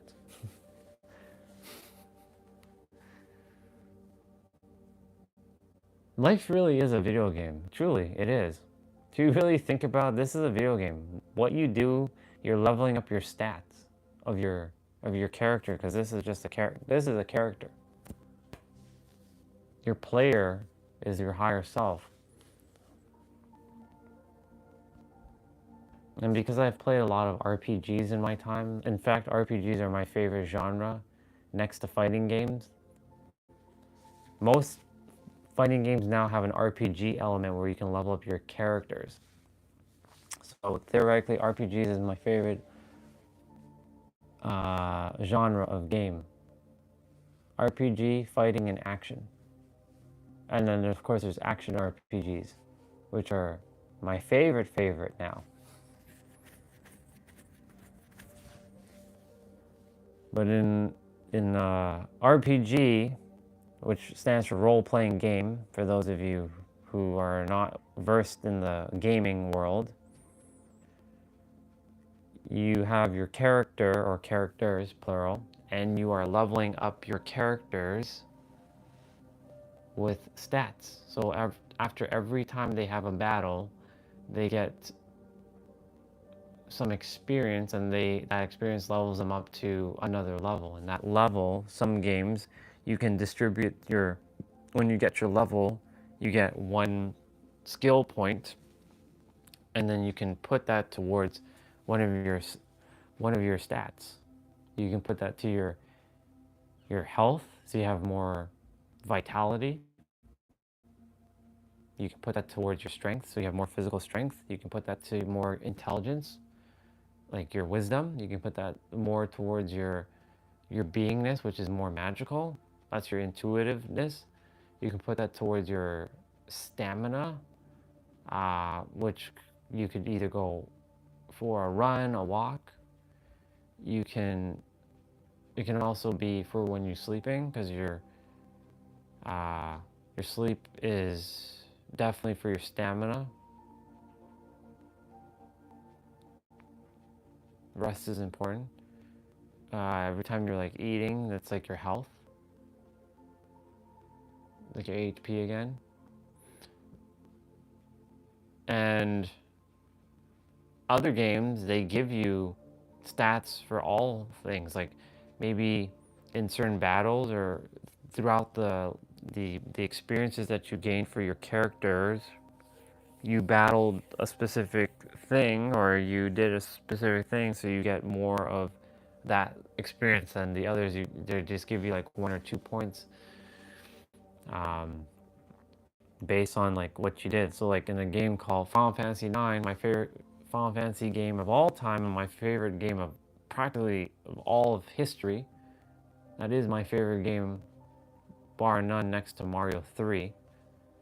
Or Mario 3 is the next game to that. Um,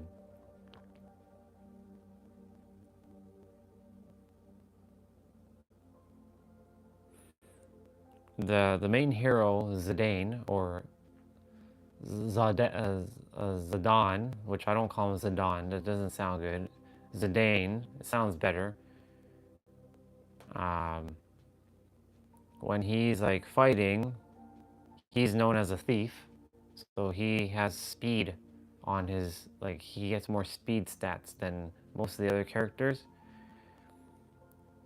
However, if I fight certain monsters and I get the experiences from those monsters and then level him up based on his weapon that he's also holding in his hand, he can get more strength stats than speed. Anyways, my point to say all this is like your avatar, this thing, this meat suit that you're in, is gaining experience every day, every moment. In fact, every second is getting a stat. It's and like when we're stressing, you can say it's like losing stats, or it's like, how do I say this?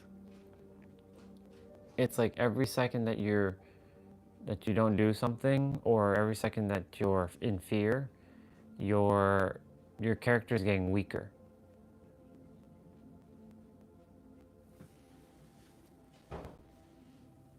Which isn't ideal, by the way. Our goal is to have our character strong, not weak.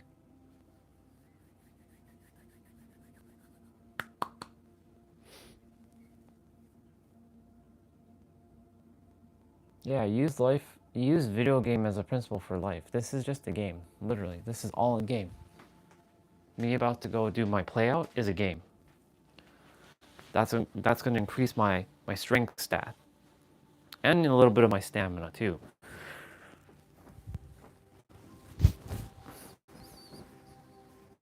Let's fold this up.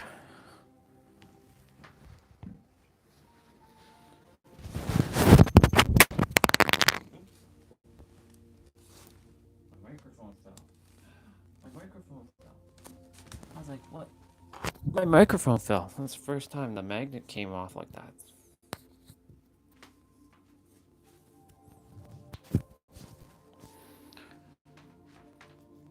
I'll be back in an hour. Okay.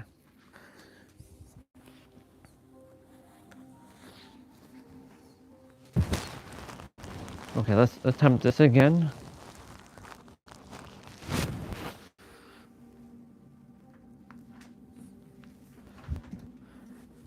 Yeah, good enough. Good enough.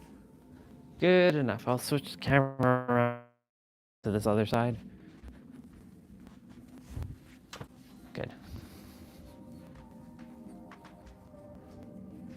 Um,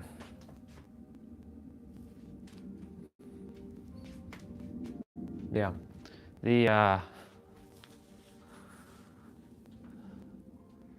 yeah, this is just a game. Normally in video games, though, like your character doesn't really lose stats.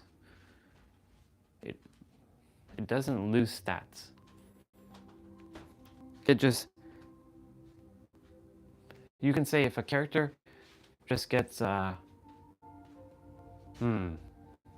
do I say this? Actually, I know how to say this.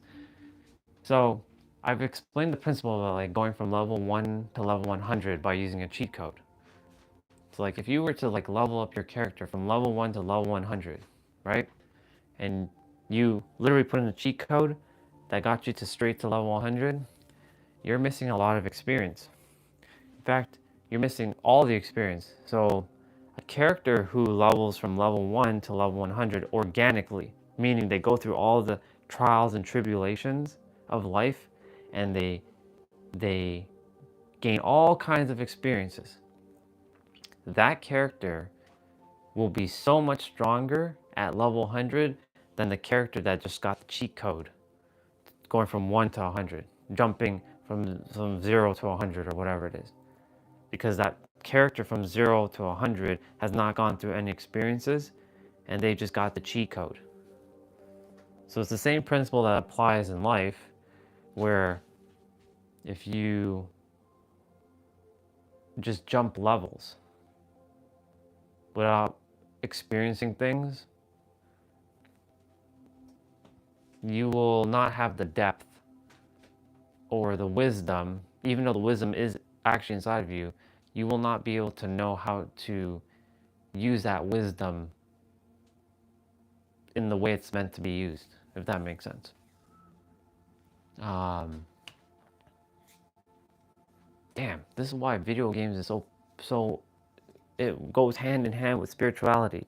It not even spirituality. I don't even want to call it spirituality anymore. What is another term? I don't desire to use personal growth anymore either. Your soul evolution. Your soul's evolution. That sounds better. Your character's evolution. I'm going to come up with a whole new genre. It's not going to be called spirituality. It's going to be called soul evolution. Or I'm going to call it that. Spirituality just, yeah. I like changing. I like to be different. I like to step out of the box. Even though that's another box.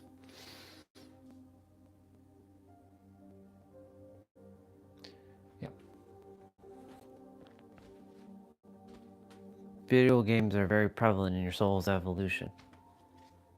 The video game terminology makes so much sense. I said on one of my walks before I started live streaming last year, show me how I can merge technology, video games, anime, to spirituality and personal development.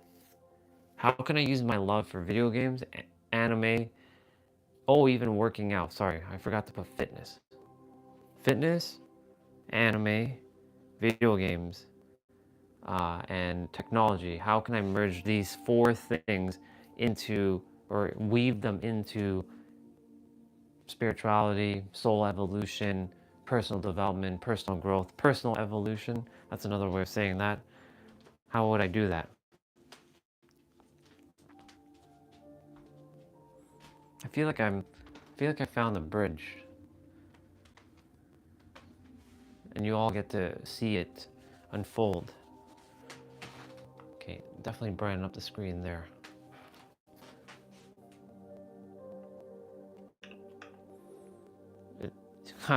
The tab today says, it clearly says, follow your excitement. Well, you better believe that's what I'm going to be doing. That's what I always do. That's what I'll continue to do until my final breath.